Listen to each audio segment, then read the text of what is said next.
Pai de infinita bondade, agradecemos a possibilidade de estarmos aqui no dia de hoje participando desse Evangelho. Que seja um momento em que nós estejamos abertos a modificações, abertos a novas ideias. Que seja um momento importante na nossa vida como espírito, que nós consigamos refletir nas coisas, nos assuntos que o texto de hoje vai nos trazer e que nós possamos cutucar nossa consciência, que ela se fortaleça diante dos nossos sentimentos doentes, que seja um momento importante para cada um de nós. Muito obrigado, Pai, que assim seja.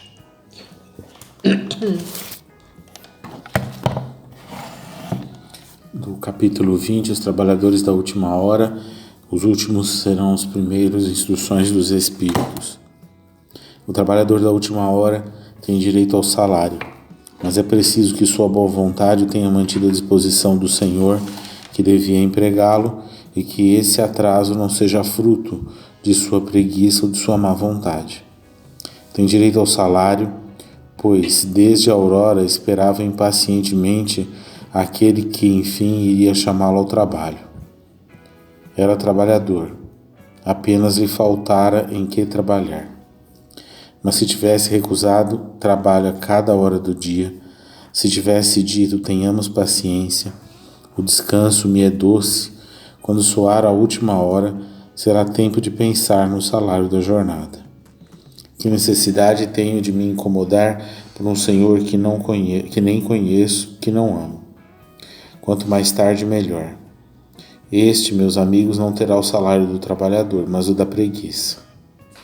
Que será então daquele que, em lugar de ficar simplesmente na ociosidade, tiver empregado as horas destinadas ao trabalho do dia em cometer atos culpáveis, que tiver blasfemado contra Deus, derramado o sangue de seus irmãos, levado perturbação às famílias, arruinado homens de boa fé, abusado da inocência, enfim, que tiver chafurdado em todas as ignomínias da humanidade, que será, pois, deste, ser-lhe-á suficiente dizer na última hora: Senhor, eu empreguei mal meu tempo, toma-me até o fim do dia, e que eu faça um pouco, bem pouco da minha tarefa, e dá-me o salário do trabalhador de boa vontade? Não. O Senhor lhe dirá: não tenho trabalho para ti no momento. Desperdiçaste teu tempo, esqueceste o que aprendeste. Não podes mais trabalhar em minha vinha. Recomeça, pois, a aprender, e quando estiveres mais disposto, virás até mim, e eu te abrirei meu vasto campo, e poderás trabalhar nele a qualquer hora do dia. Bons espíritas, meus bem-amados, sois todos trabalhadores da última hora. Bem orgulhoso seria aquele que dissesse: comecei o trabalho no alvorecer e não o terminarei até o crepúsculo do dia. Todos vós viestes quando fostes chamados, um pouco mais cedo, um pouco mais tarde, com a encarnação da qual carregais os grilhões. Mas por quantos séculos seguidos o Senhor não vos chamou à sua vinha, sem que nela quisesseis entrar? Ei-vos no momento de apanhar o salário. Empregai bem esta hora que vos resta, e nunca esqueçais que vossa existência, quão longa vos pareça, é apenas um momento bem fugidio, na imensidão de tempos que formam vossa eternidade. Constantino, Espírito Protetor, Bordeaux, 1863. Jesus queria a simplicidade dos símbolos e, em sua linguagem enérgica, os trabalhadores que chegaram na primeira hora são os profetas, Moisés e todos os iniciadores que marcaram as etapas do progresso, etapas continuadas através dos séculos pelos apóstolos. Os mártires, os pais da igreja, os sábios, os filósofos e, finalmente, os espíritas. Esses últimos a chegarem foram anunciados e vaticinados desde a aurora do Messias e receberão a mesma recompensa. Mas, que digo, receberão uma recompensa maior ainda. Últimos a virem, os espíritas podem aproveitar dos trabalhos intelectuais de seus antecessores, porque o homem deve herdar do homem e seus trabalhos e resultados são coletivos. Deus abençoa a solidariedade. Além disso, muitos daqueles revivem hoje ou reviverão amanhã para acabar a obra que começaram ontem. Mais de um patriarca, mais de um profeta, mais de um discípulo do Cristo, mais de um propagador da fé cristã tornam a encontrar-se entre os da última hora, mas mais esclarecidos, mais adiantados, trabalhando não na base, mas na coroação do edifício. Seu salário será, pois, proporcional ao mérito da obra. A reencarnação, esse belo dogma, eterniza e torna precisa a filiação espiritual. O espírito chamado a prestar conta de seu mandato terreno compreende a continuidade da tarefa interrompida, mas sempre retomada. Ele vê e sente que captou de passagem o pensamento de seus antecessores.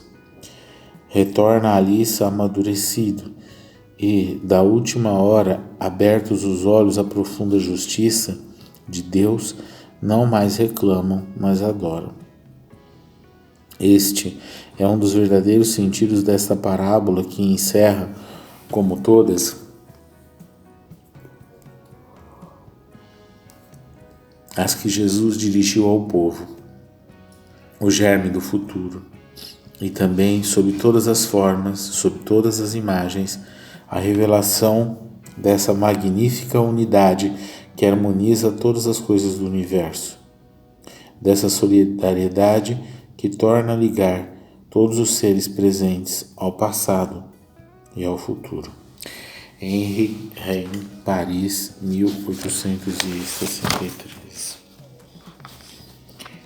Então, a gente começou, na última sexta-feira, a conversar sobre os trabalhadores da última hora, e essas reflexões desses dois espíritos acho que vem ajudar a gente a compreender melhor essa parábola de Jesus, que muitas vezes a gente ainda tem algumas limitações para conseguir desenvolver o entendimento e até para conseguir vivenciar tudo o que ela está falando, E eu gostaria de destacar a fala do primeiro espírito, do Constantino, logo no primeiro parágrafo, quando ele fala, do trabalhador que esperava impacientemente aquele que enfim iria chamá-lo ao trabalho.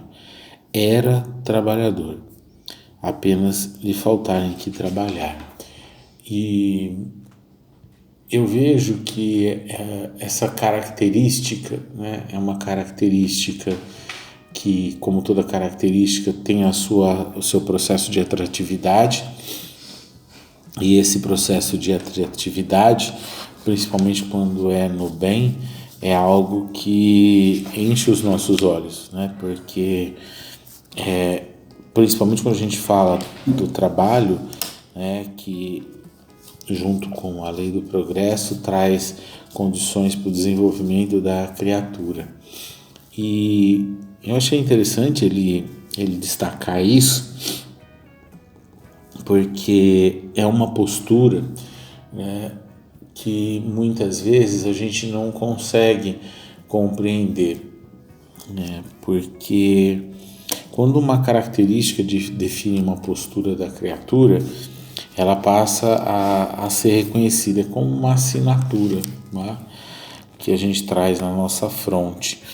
E essa assinatura, ela vai demonstrando que a gente tem caminhado na convivência e na vivência das leis divinas, e isso vai, obviamente, trazendo mais e mais resultados para nós.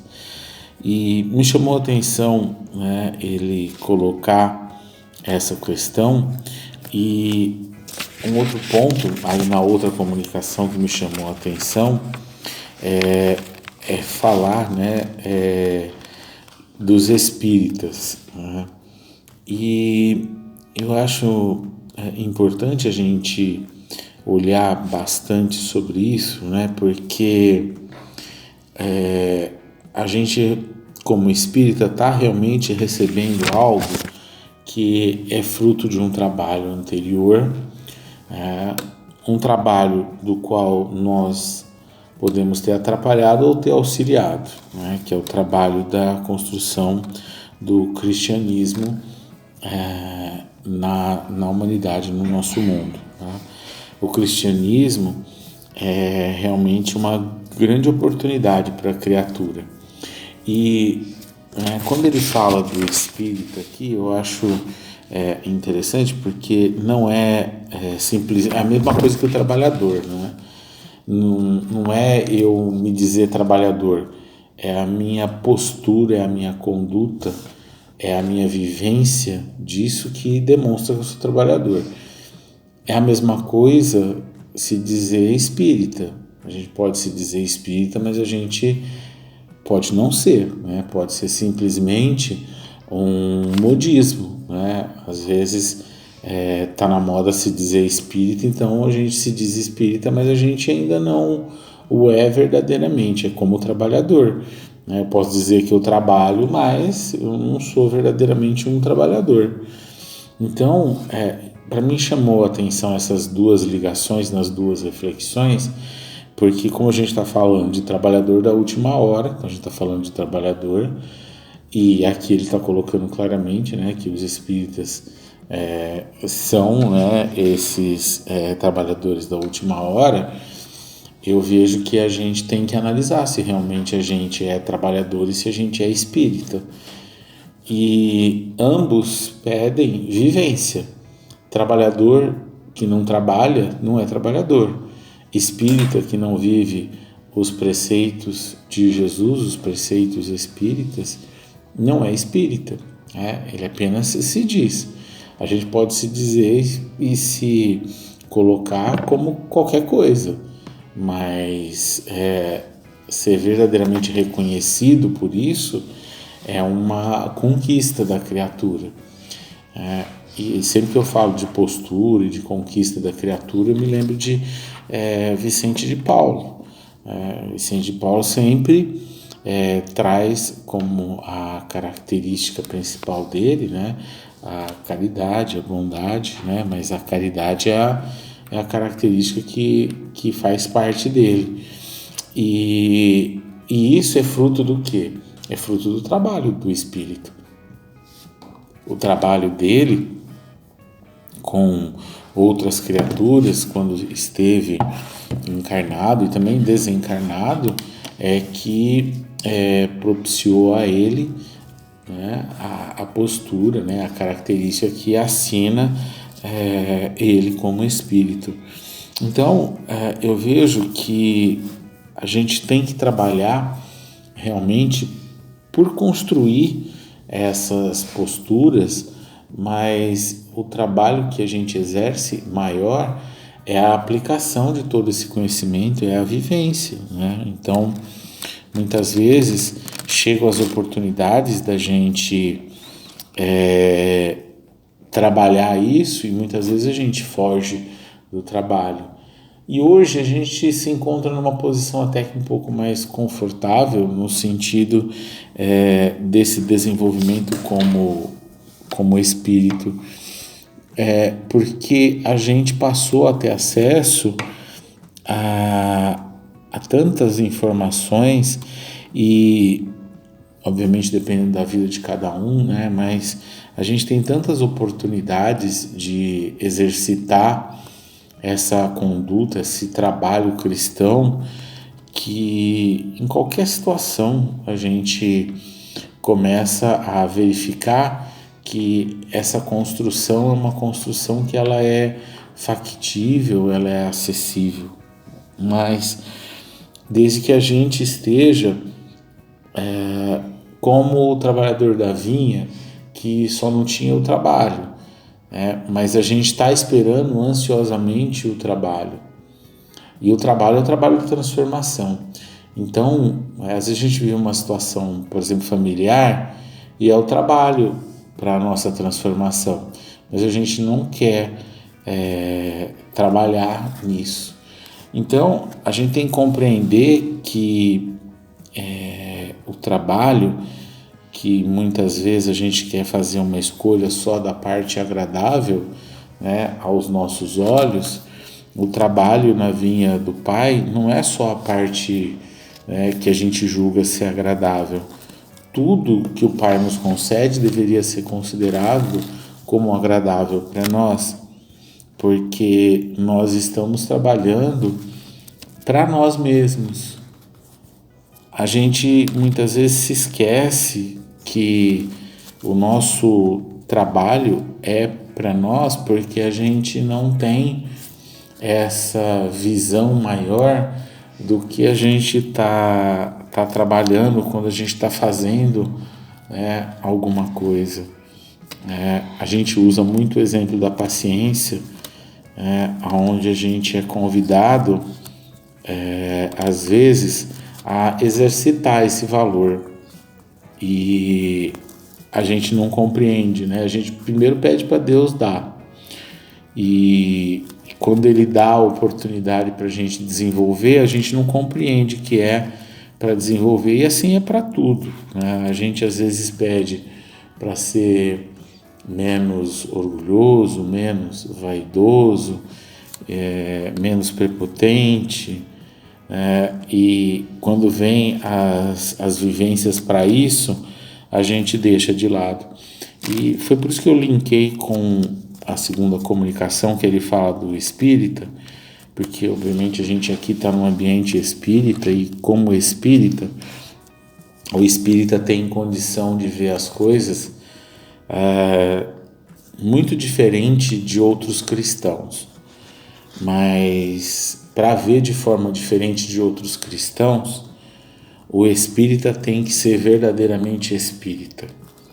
E isso é algo que dá bastante trabalho, porque muitas vezes a criatura tem que abdicar de si mesma, ela tem que aprender a fazer esse exercício de abdicação que muitos não estão dispostos a fazer.